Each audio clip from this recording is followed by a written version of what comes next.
What if fear of the truth didn't hold us back? Instead of having to do the research yourself, we've done it for you. Tune in each week as real moms drop some truth bombs. Answers start now.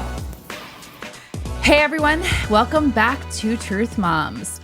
Andrea Haskins is a mom of two and a breastfeeding peer counselor and lactation counselor, certified with Childbirth International with a focus on mother-baby-led intuitive parenting. She believes parents have been led astray by the modern medical industrial system and the multitude of opinions and information available, and wants to encourage mothers to take back that instinctual power in order to be less dependent on the systems that took away their authority.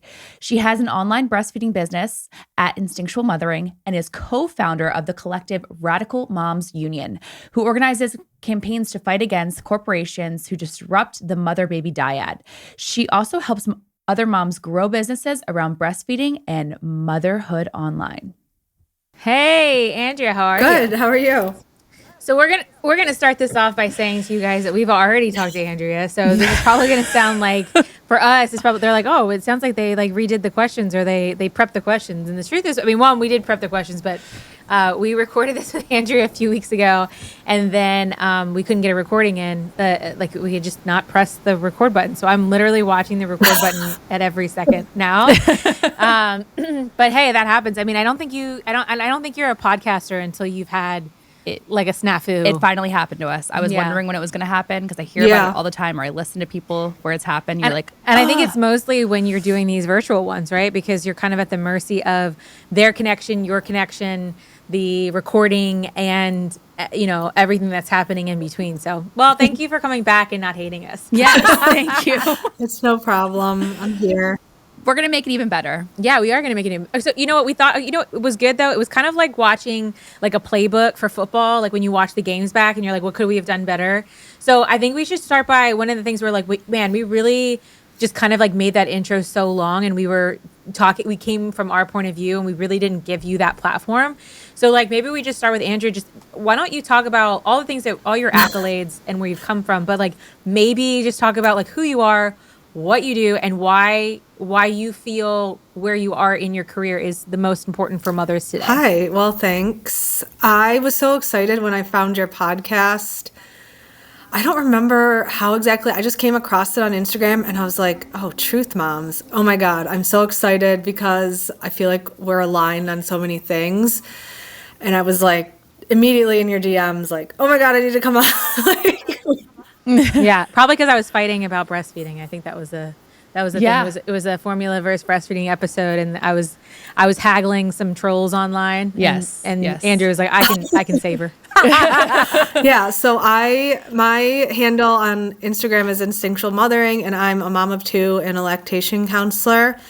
And I started this platform because when I was a first-time mom, I was like full of anxiety and always wanting to do things the right way. Like, tell me the right way. I need to outsource all my decisions, right, on my child.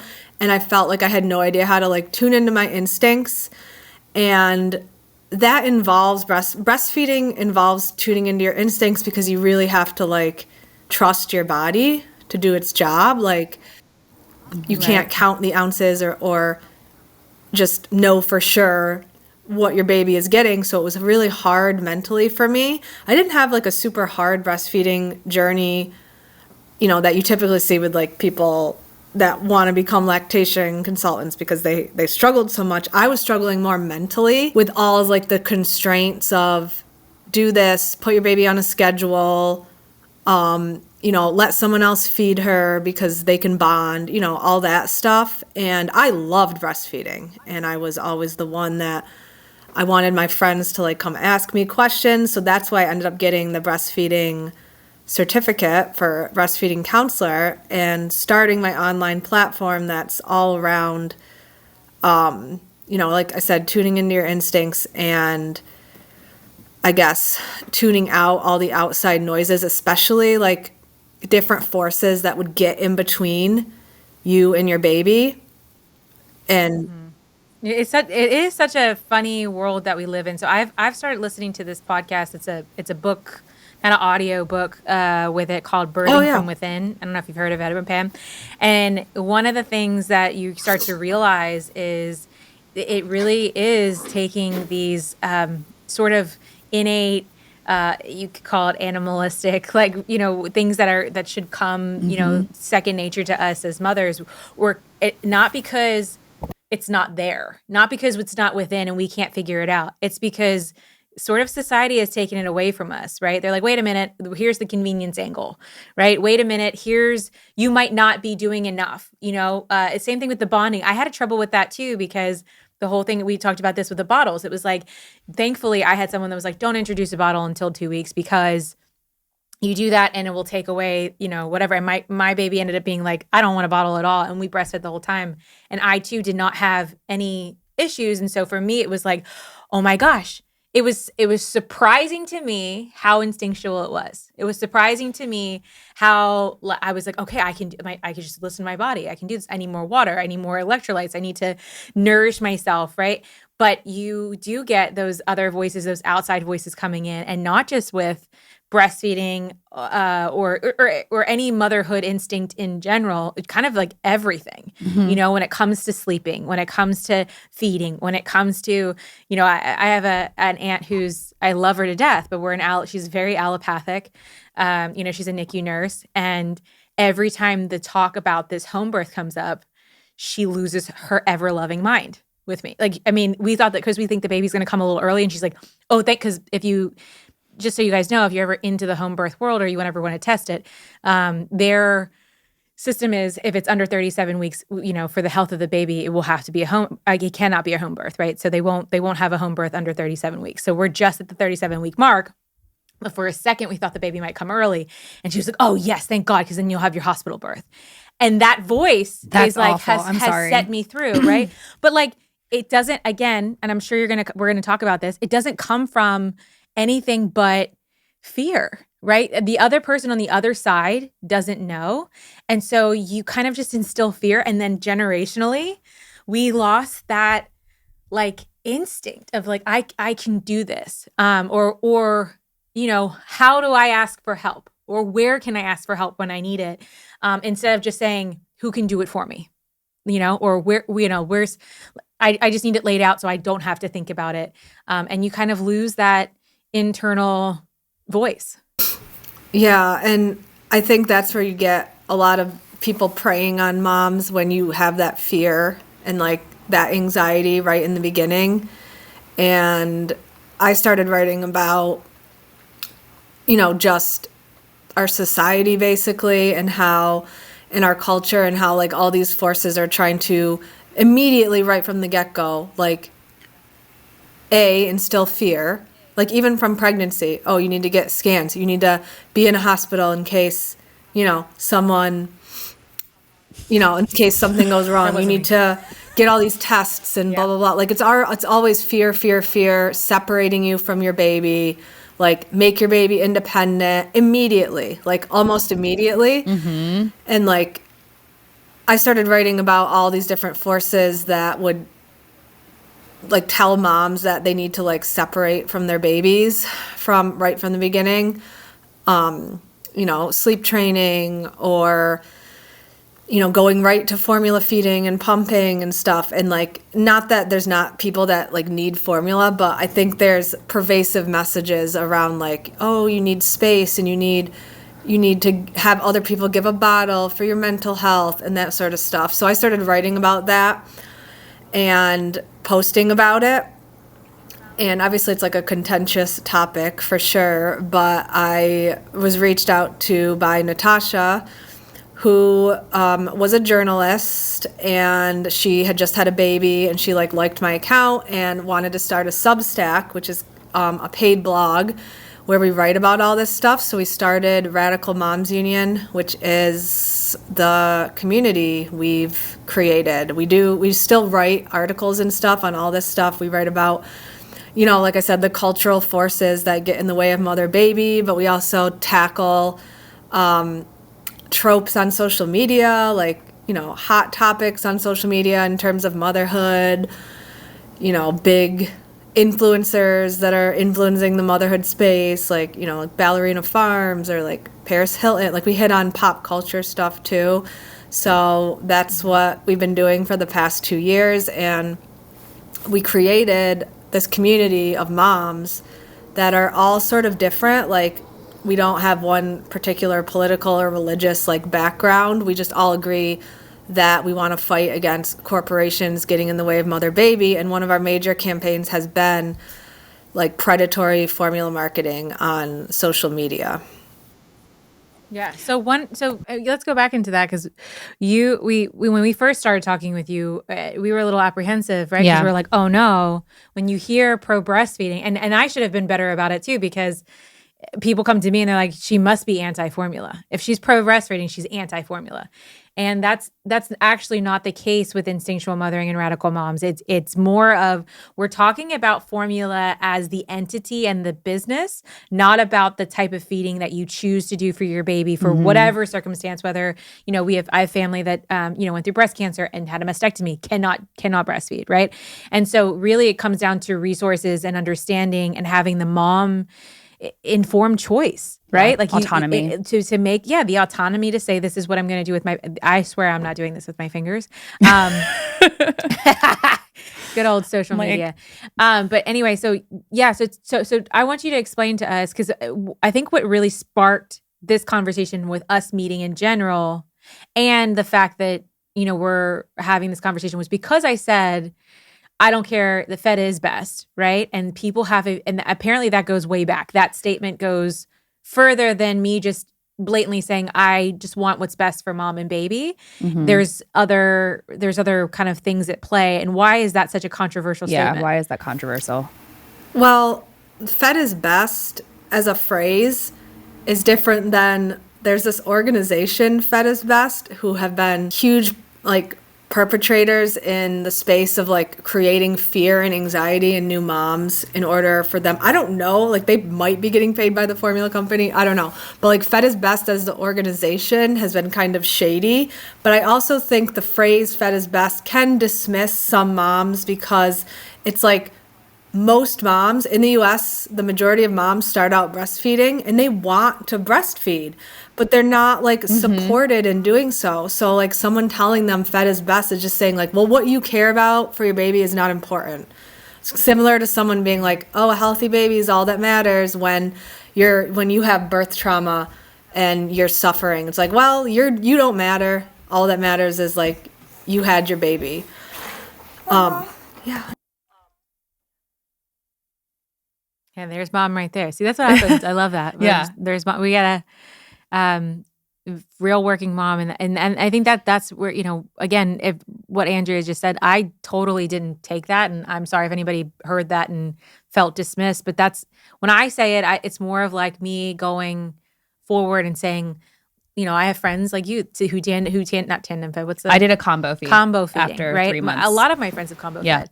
And the last thing I wanted to do was make them feel like, because I'm breastfeeding for nearly 3 years, that my way was the superior way. And so that for me, it came from trying to be empathetic to the needs of mother baby, but that makes a lot of sense of where it can come from. When it comes to society now, where we are as working mothers, especially like you, Brittany, where is that balance with this instinctual mothering? Because it's like you can't be with baby all the time. You have to go to daycare. There's a point where you do kind of need some sleep training or like some kind of form of it, or some kind of schedule. Or hey, you're not able to, how do you breastfeed all the time? If you're exclusively breastfeeding, what do you do when you have to send her to daycare? So like where is that balance? Where do you think that is? Yeah, so we always say like we're not criticizing moms who make these choices. We're criticizing the systems that like force them to make these choices. So Love that. It's a completely valid choice to choose to formula feed or to choose to sleep train. But if we're just going to put those things on as a Band-Aid all the time and never like look at the root issues that are causing women to have to make these choices, then we'll never create any change. And also, a lot of the times it's like, I think culture matters more than these policies because, so many people are like, well, I don't maternity leave or something like that. I can't breastfeed because of maternity leave. When we look at other countries and we see like Canada and the UK, they have maternity leave and their breastfeeding rates are not that much higher. I think there's just like this Right. cultural thing where it's like being with your babies is a waste of time. It's not valuable. No one's going to value the stay-at-home mom as like the work she's doing is important. So that's one of the tenets of Radical Moms Union is we truly believe that like motherhood is the most important job, and it's more important than, cleaning the house or like, even going to work for a couple years. And obviously some people have to go to work. So I'm not saying like you don't have to go to work, but we want Right. society and our culture at large to value that as women's work as important. And like also some women, and when it comes to the formula thing, some women are making these choices based on incorrect information, and even talking about informed choice, they're making these decisions based on information that's been like bought and paid for. And there's cultural attitudes about breastfeeding, like that it's you don't get any sleep or you're not able to do it while working and it's inconvenient and it's bad for your mental health. And then once you reach past a year, it's useless and you're disgusting for doing it. And I really think like those cultural attitudes, the companies, including the formula companies, have like co-opted into that space about like mental health and like, oh, you need to take care of yourself and breastfeeding doesn't matter, which like we have on record of the CEO of a formula company saying breastfeeding is not much better than formula feeding. Like we have her on record saying that. Moms are seeing those messages on social media, and sometimes I would say probably like more than 50% of the time, they're like being bought and paid for. Like the people saying these things are being paid to say those things, but it's like wolf in sheep's clothing because you're like, oh man, yeah, this company just really wants what's best for me and like doesn't want me to be judged. But really, it's like you're not getting informed consent when you're making these decisions to choose formula because all this information that's coming into your brain has been like bought and paid for. Yeah. I mean, us as a society are like we're headline savvy, right? So we see one or two things and we're like, even when the dye situation was coming out and you saw the argument on the headlines, right? It was like, well, it's not as bad as you think. And so it does steer people to say, well, maybe it's not as bad, right? I've been feeding my kids this forever and it's good. And because there's limited time, maybe it's a working mom, or maybe it's just somebody who doesn't care enough to look into it, right? It's just not, it's not something, right? I became a mom and I became crazy about reading things and going down rabbit holes, and not everybody does that. So when you see something on the headlines that says, science-backed formula is not much different, You believe it. You believe that, right? And so, because who's looking at these studies? Also, some of these things about peer-reviewed studies are really tough because people don't tell you, right? Peer review does not mean that you're a scientist going in and looking at raw data. You're only reviewing the data that's given to you. And so they're only reading and confirming what they're seeing. They're not able to, double check or even run. And some of them aren't even running the thing again to look at this raw data format and give it, a true and clear read. And so the problem, and then even if you are looking at that and it is correct and the data is correct and the peer reviews are correct, you still have to read it as a layperson and understand it. And not many people want to go down go down that far, right? And that's the convenient culture that we live in, is just tell me, I need to know. And also when you talk about birth trauma, we're not just talking about you have the baby and there's birth trauma, like physical birth trauma. We're talking about generational birth trauma. So like I was supported in breastfeeding because my mom and my grandparents did it. You have families who haven't breastfed or don't breastfeed, and they're backing what they know, because again, it comes down to, we always talk about cognitive dissonance and how if you go against something that someone has done that you maybe hold dear or value or idolize, and you go against what they do, does it say that person is wrong? No, but it feels that way. It goes against every grain. And so I think what you're talking about when we talk about autonomy and, informed choice, it is kind of scary when you think of what's come down the pipeline on influencership and what moms, right? Because you're like, we created a community of moms. At the end of the day, you know, the very same reason I did the nesting party is moms want to feel supported.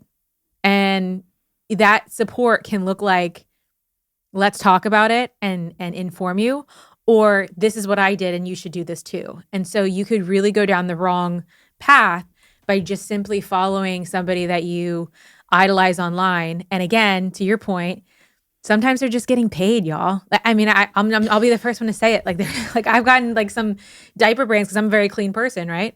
But man, I wanted that 10 grand. And so for a second, I was like, oh, these are the greatest diapers in the world. What was interesting is actually when we recorded the first version of this, I think it was the day of or the day after you came home and you had a package of formula on your door. Yeah. I've gotten 3. I've gotten 2 from Enfamil and 1 from Similac, 1 from Enfamil and 2 from Similac. Yeah. And that's another problem too, because after our conversation the first time, when you said that's actually not even ethical and there's only 2 countries in the world that allow that, I went back and I looked at I Googled it and looked at it and I was like, holy crap, that makes so much sense. Can you explain that a little further? So free formula samples are supposed to be not allowed by what's called the World Health Organization Code for Breast Milk Substitutes.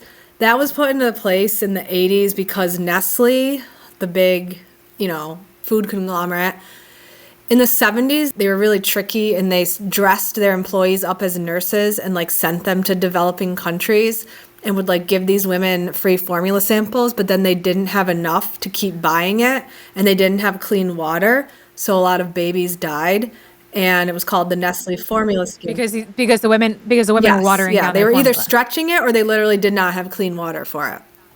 Oh my God. So a lot of babies died and then the Nestle formula scandal prompted the code for breast milk substitutes, but it's supposed to be law that you're not allowed to advertise formula. You're not allowed to give free samples. They're not allowed to be in hospitals. You're not allowed to, advertise them on TV and stuff. But similar to pharmaceuticals, the only 2 countries that don't have that adopted into law are the United States and New Zealand. So we still get a lot of formula advertising here. And so that's what I mean by informed consent. You're getting this stuff. You're getting this information. Even your doctor has been getting free formula samples. Well, I mean, your pediatrician. Yeah, I mean, because at the hospital, there was TikToks all around of women packing up from the hospital, and they're because you get a lot of free samples, FYI, if you have a hospital birth, but they're okay, I'm gonna take these these mom diapers and these cooling pads, right, for your for JJ, but then they open up this drawer and it's literally bottles of Similac, and they're taking, right, and so of course, especially if you're coming from low income and you need to save on diapers and feeding, the first thing you're going to do is take what's available to you, and then in that sense, it may not be the best, right? It's just kind of what's being sponsored by the hospital. And that's a problem because it seeds doubt in the mom's mind, right? If you're day 2 with a newborn screaming the whole night, or he only wants to be on your boob every hour, and you're my milk must not be coming, there's something wrong. Right. And now you have this those bottles of Similac in your cupboard. You're going to feed the baby the Similac and it's going to go to sleep because it's going to be incredibly full, because babies should not be taking 2 ounces of feed right out. And then you're going to say, oh, wow, my milk supply must be crap. I don't think I can breastfeed. And then it becomes a self-fulfilling prophecy because the more supplement you use, the less milk you're going to make. So the companies absolutely know what they're doing when they send free samples, and it's detrimental. And I get a lot of messages oh, this just showed up on my doorstep. It's because of when you put in your name for Amazon or Target registry, they'll just sell your information to these companies. And the free formula, let me say one more thing before I get to that. But so I think that's where the preying on the fear comes in, because the women are scared that their baby's not eating and their baby's not gaining weight and they're crying and they don't know. And they think what's the harm of just having this formula backup? Because whenever I speak about don't have formula just in case, people are blah, blah, blah, blah, my baby will starve. But I'm okay, if you know the signs, your baby's getting milk, and you know how to tell in your body that your milk is transitioning and that everything's going well, you're not going to have that anxiety. But the companies are like preying on you having anxiety and your baby crying and you just having this rescue in your cupboard, because they know once you start using the formula, it's very hard to stop.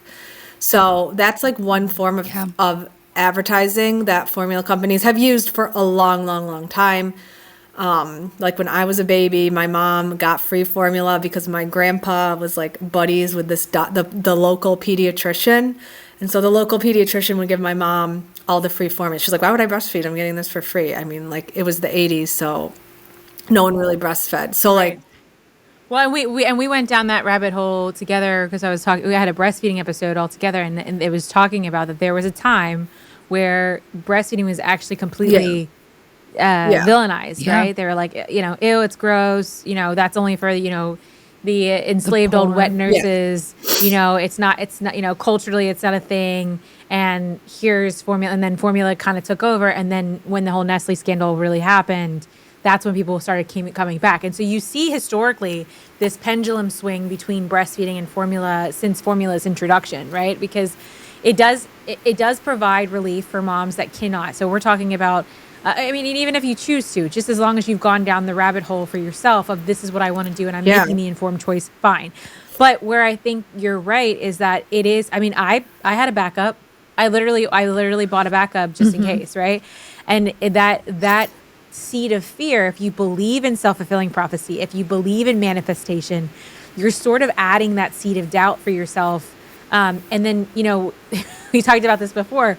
There's no advertising for breastfeeding, really, right? It's backed by either an organization who's a nonprofit or smaller organizations like yourself that are like mom journeys. And so there isn't that combating sort of commercial when you see two political parties, right? And they're like battling each other and they're always back to back. Like there isn't like a formula commercial and the very next one's like breastfeeding is great, so that you have those two sides to really look. You're just kind of getting bombarded with messaging. And then again, at the end of the day, it's what you choose, but at least don't feel like you're pressured into it. And I think that a lot of people here are, right, we're so scared of not feeding our babies. And that comes with, if you're going to give free formula, like why aren't we giving free breastfeeding? I mean, they're starting to show up now, but why isn't healthcare offering free lactation courses prenatally? Not just at the hospital, like, hey, they're going to walk in and show you how to hold your baby like a football for a second. Like literally talk about what your baby needs day to day. Because, I had a girlfriend whose milk really did she was stressed out. She was not sure. And she was having a hard time with her milk. And so she was like, the baby's not eating enough. I know it. And I was like, honey, the baby's tummy is the size of it's like literally the size of a sesame seed right now. Like it's like a little tiny cherry. Like there's not much that you need to put in it day one.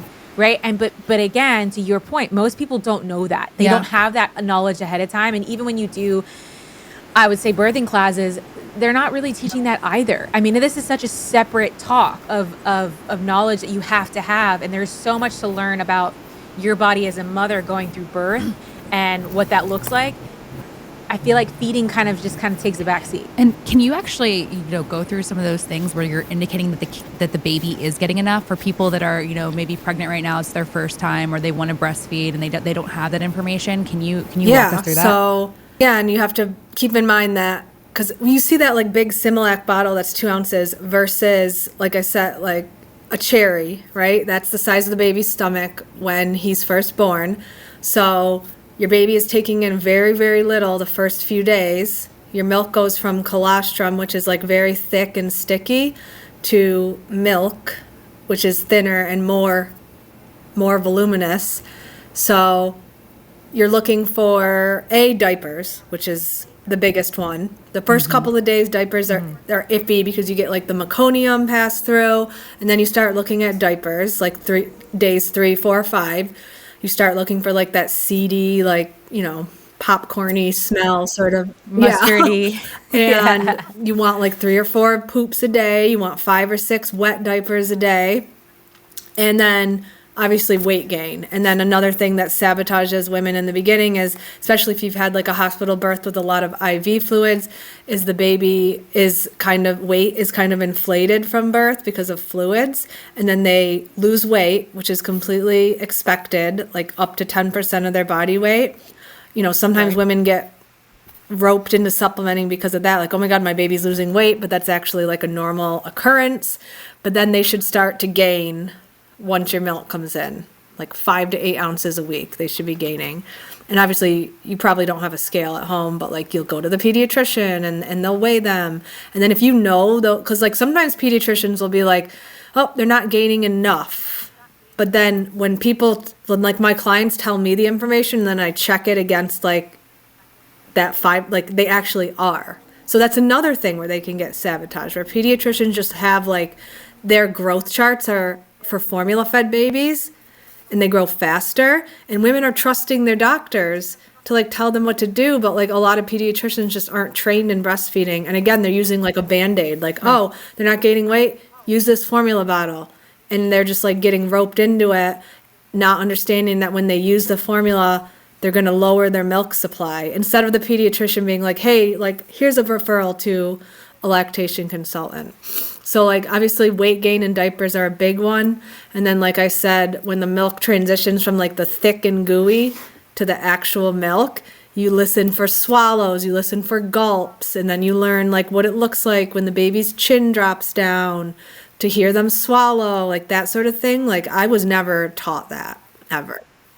Right. I also, one of the things I learned from our pediatrician is that you have obviously there are dire needs, and I'm gonna say I'm not a doctor, so go to your doctor if you ever have a question. Trust your instinct as a mother, right? If you're worried, but for the most part, you have time, right? So you have to remember that you are a first time mom, and no matter how much information you're taking in, there's no way you're gonna know it all. And so really taking that first couple of weeks and learning your baby's cues, right? Because I learned probably in the first couple of weeks that like, there's different cries. Not every cry means they're hungry. Not every cry means their diaper's wet. Not every cry means they're tired. They start to have different personalities to be like, oh, I'm uncomfortable. And as the mom, you're figuring that out. And that's really where that mother-baby bond comes in, right? Because your brain is changing. Their brain is changing. They're developing. And it's really just a game of getting to know each other. And so I think we talked about these parent milestones. Like you have to have this done. Like your milk has to come in by a certain day. Like, well, some moms have what we're learning now in science. Like if you've had breast augmentation, that can change things. If you're a stressed out mom with maybe a domestic issue at home, like that's going to change things. Like if you're stressed to get back to work because you don't have FMLA, and you're an hourly worker and you have to get back in 2 weeks, that's going to change things. And so you really, the pressure to get it all right within the first day of life is it's just a farce. Like there's just no way you're going to know, right? Like meconium. I remember no one actually explained to me that meconium comes out first. So my baby no. So when she had black poop, I freaked out. I thought she was dying.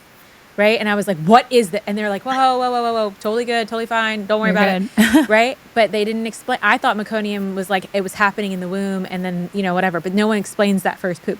They also don't explain, sometimes, it gets missed that that idea of the stomach and how much the baby actually needs per day. Right. So when you go and you look at the chart, and just like Andrea's saying, even in growth, like how long and how big and how much weight they gain every time you go to the pediatrician, it's based on a range. It's a range, is a scale, and there's a low range and there's a high range, right? It's also not applicable once you have, like, to say your baby's in the 97th percentile, right? Just because they're in the top 97 doesn't mean they're worse or better than those people. It just means as populations go, they're in that general population. Now, how your baby's progressing, that's a different story, and that's individualistic. So if you give yourself time and you say, you know what, my baby's in the 2% of weight, but like mom's, really tiny, dad's really tiny, or not 2% of weight, but like 30, whatever, you're lower on the weight scale. But every time I come, they've gained 2 pounds, right? That's just something we've got to get around. Of like, there's charts and there's regulations and there's things to look at, but you have to also look at your baby from an individualistic view and being like, okay, I have time to really figure this out. If all else is great, if you truly have a healthy baby and there are no other complications that you have to look at, then give yourself a breath and learn those cues. Agree. Yeah, and I hear such a variation with pediatricians. Like, I mean, our pediatrician breastfed her kids till they were like 5.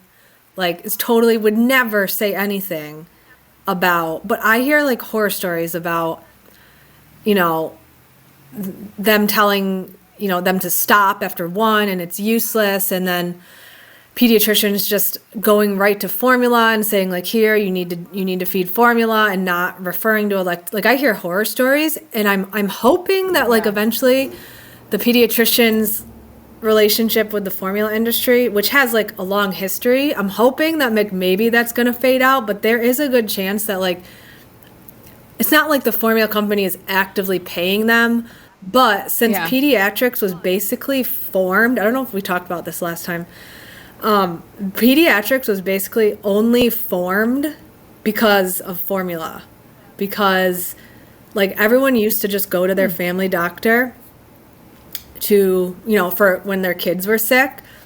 And when formula was invented, this was like 1940s, 1950s, when formula started becoming like commercial, right? The doctors had to give the moms literally a formula. That's why it's called formula. So every single baby had a different formula, which was like a mixture of milk, sugar, water, and stuff like that. Wow. So like every single baby had a different formula, and that's why you had to go to the special pediatrician.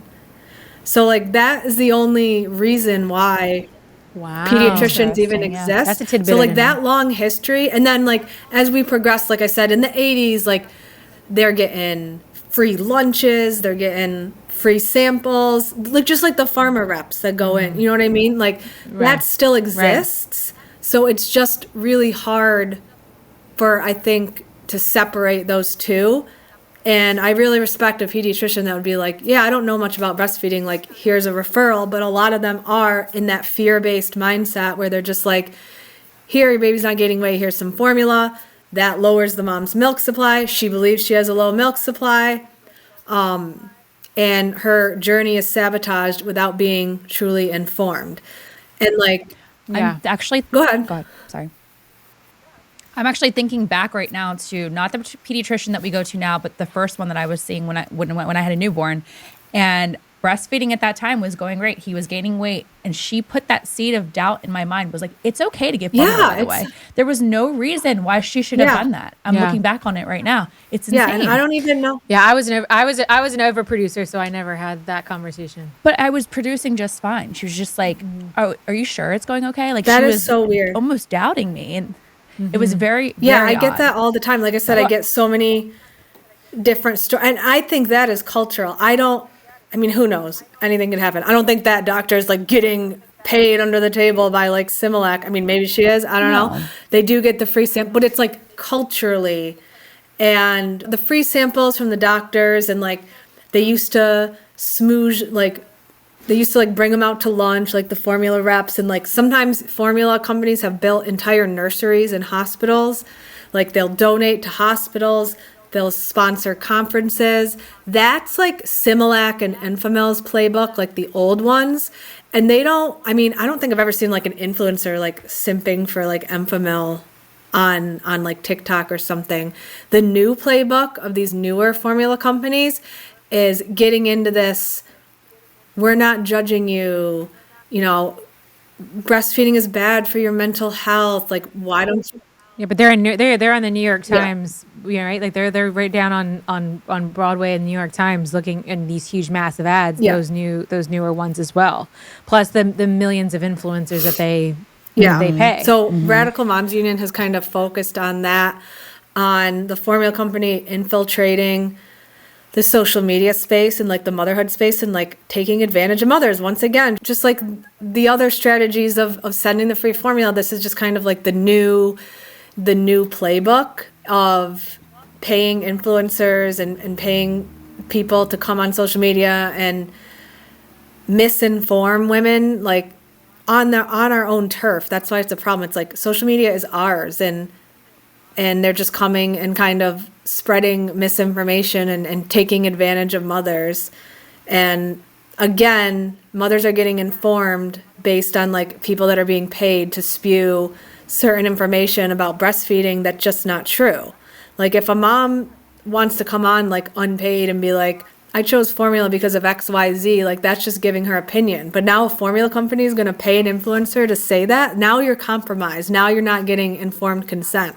So yeah, we have a problem with that when we just want women to make choices for themselves based on like information that is unbiased.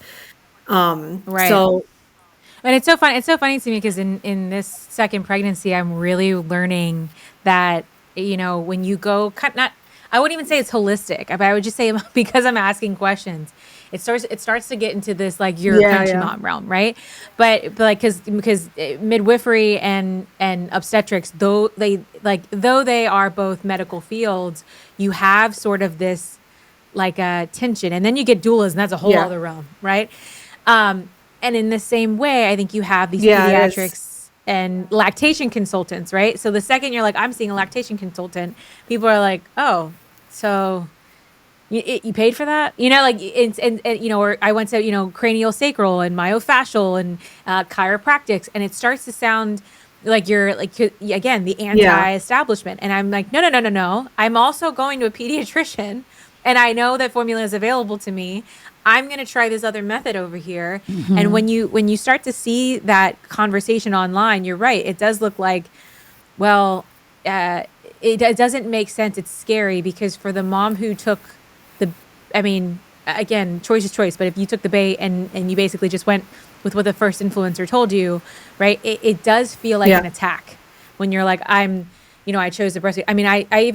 I stopped talking about breastfeeding until this podcast when River was 6 months, because people would be like, she has teeth now, that's gross. And that was 6 months, right? Mm-hmm. And even now, she's 2.5, I'm pregnant.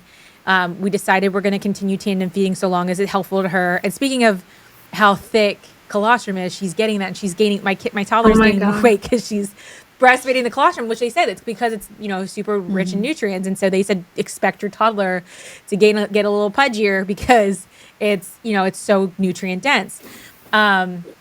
And in the same way, when I wanted to go back with, so you get to after a year and they're like, give him cow's milk. So who's the second one, right? So the first one is like your formula brand, and the second biggest proponent in those pediatrics are it's the dairy industry, the Yoplays, the Milks of the world, right? And so you're like, okay, wait a minute. So cow's milk from another animal who would give that milk to their young, is more beneficial than the milk that my body is making for my baby after a year. That started to not make sense to me. And then, we get into my family. I love my family, and I always reference them because I hope they hear this and they're like, okay, maybe I can back off a little bit. But even my toddler will be on the phone with me FaceTiming, and they'll be like, ew, you're a big girl. Stop it. And I have to remind them that, like, this, first off, she's on my group, right? If I wanted to kick her off, I'd kick her off. And second off, it's not. It's so far past informing now. You're right. It is cultural. It's let's stop sexualizing and making it a thing. And as far as you feel like you're informed on the type of formula you gave your baby, please know that I'm just as informed on how I'm feeding my baby, and that neither road is wrong if we both made the informed choice. Yeah, and like I said, it used to be the hospitals would just give the Similac, and that's like the seed of doubt. And I think now, like I said, the companies are on our turf, like planting this seed of doubt about, like you said with your pediatrician, just being like, there's nothing wrong with just formula feeding. Bobby, the formula company who we've organized this whole campaign to get them to stop like preying on moms essentially on social media, just released like last week this huge campaign for mental health with a ton of influencers reaching millions and millions of people. And again, like, I'm sure they got paid a lot for that, but moms are under there being like, oh yeah, this is so awesome and blah, blah, blah, blah, blah. But it's like, this person just got paid to like say this from this company. Like, this is just an advertisement, and we would like you to not get this information from someone who financially benefits billions of dollars from it. we have this podcast, right? And we talk to people like you who are leaders in your field. We've talked to doctors. We've talked to, we'll talk to professionals. And when we get these clips, it never fails to amaze me when people are like, oh, here we go. Just another uninformed person giving information and trying to sell it to someone.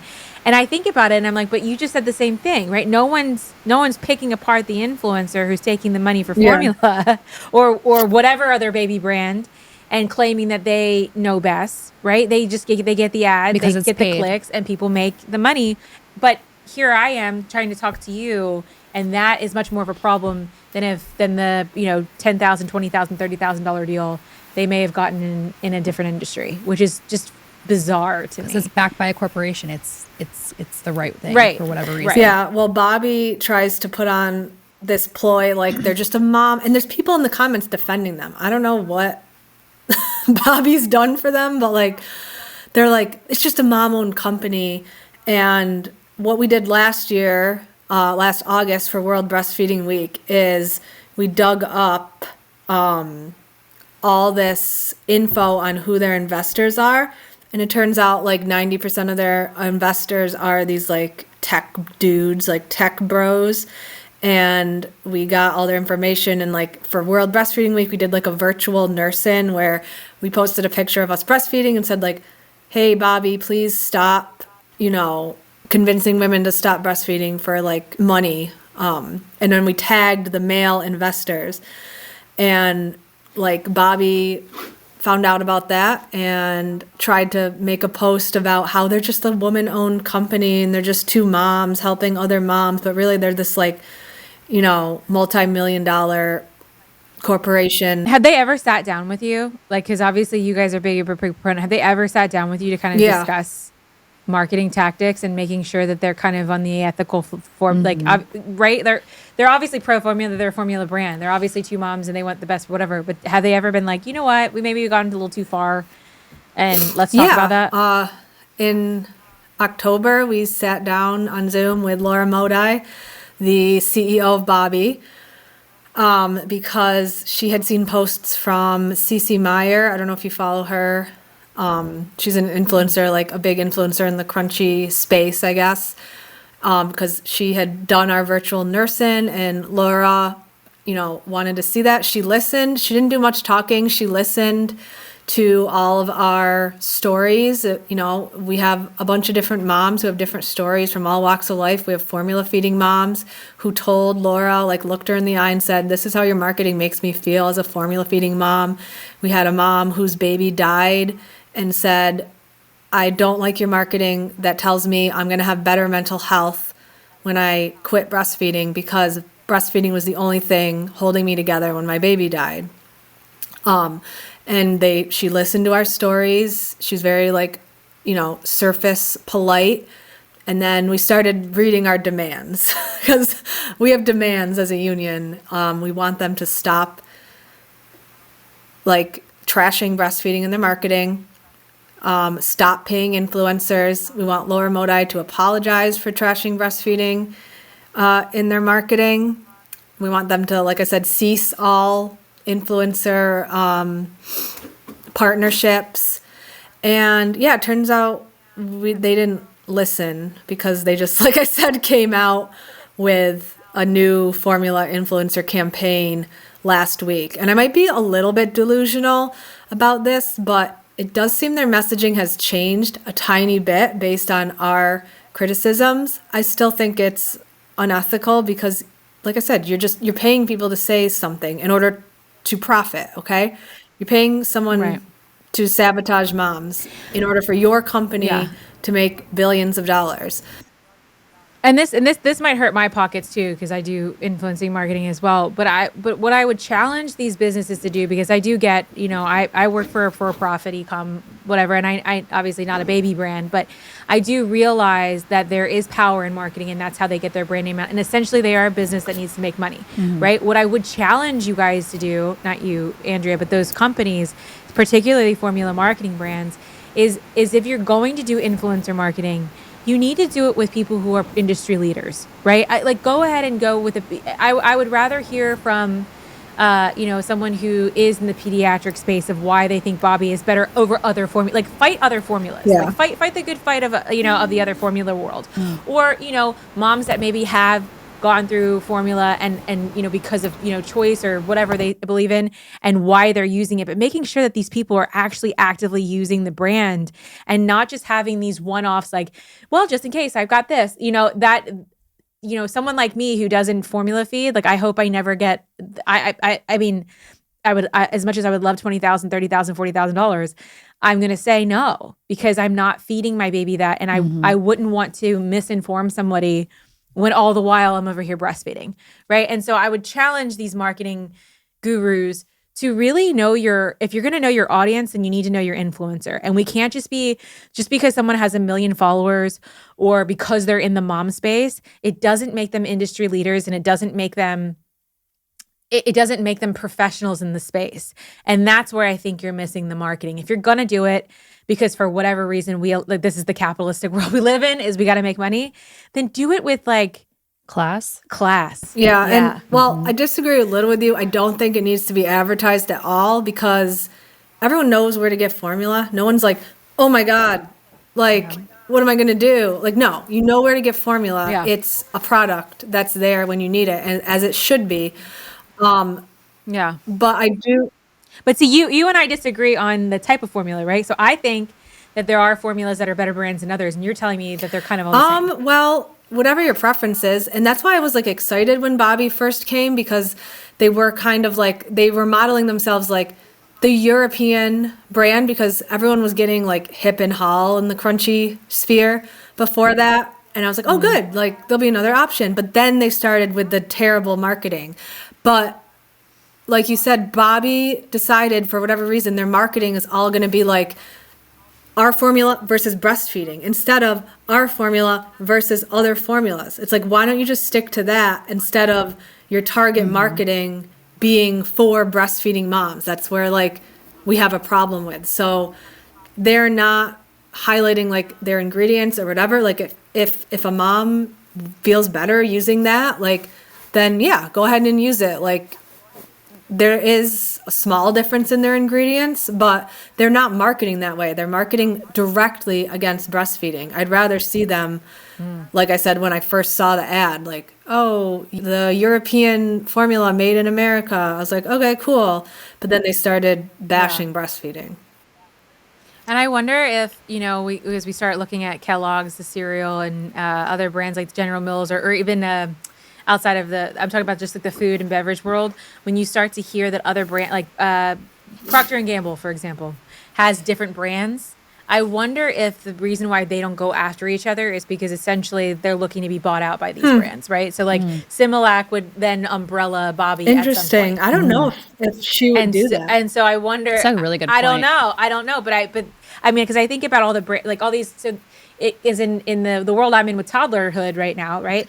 I look at all the ingredients on the labels of food that River's starting to eat, like Annie's, right? And then you have these people online are like, oh, Annie's just got bought out by, I can't remember, by General Mills or whatever, and the ingredients change. I'm curious if the reason why they don't fight each other is because the eventual thought process is that they would become, part the Coca-Cola. That would be essentially anti-ethical, or what am I?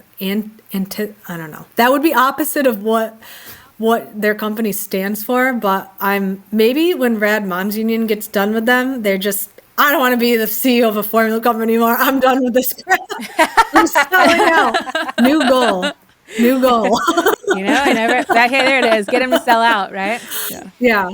Hurt their bottom line. But yeah, Andrea, thank you so much. And again, I wish we had that first podcast, because when we first came in, we both were like, okay, we're not gonna, because we're not, you were a formula feeding mom. She's like, we're not gonna go against this. And I remember asking you straight out, I'm like, so you're not anti-formula, you're just anti-establishment of the formula brands and giving moms basically not look. If you make a choice, you're the mother. Ultimately, you make the choice for your baby. We just hope that when you make that choice, it's because you felt empowered to make that choice, not because somebody told you it was the best way and you were like, that sounds right. Agreed. Okay, so where can we find you guys? Okay, so I'm on Instagram at Instinctual Mothering, and then the Rad's Mom Union account is at Rad_. moms_union. And then that's where you'll find the Substack and everything. And yeah, we are like a whole organization with different teams. And like you said, we're getting.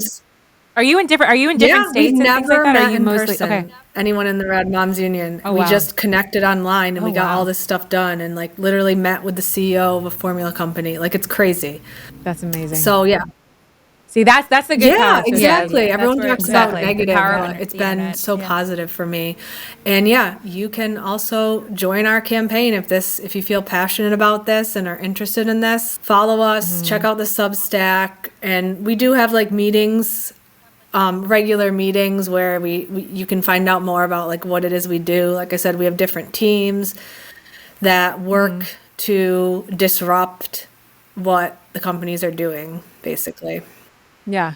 And on top of the activism that you're doing, you're also a resource, I would say, for people to just look, if you have a differing, or even if you have that little twinkle in your eye or that little feeling in your gut that maybe you're not getting the full picture, places like Andrea's, like Radical Moms Union or Instinctual Motherhood, those are great sources of professionals and industry leaders, rather, to just take a look. There's no harm in looking at the Instagram and seeing if anything kind of fits your fancy to start Yeah. looking more. And that's where education really starts, is a question.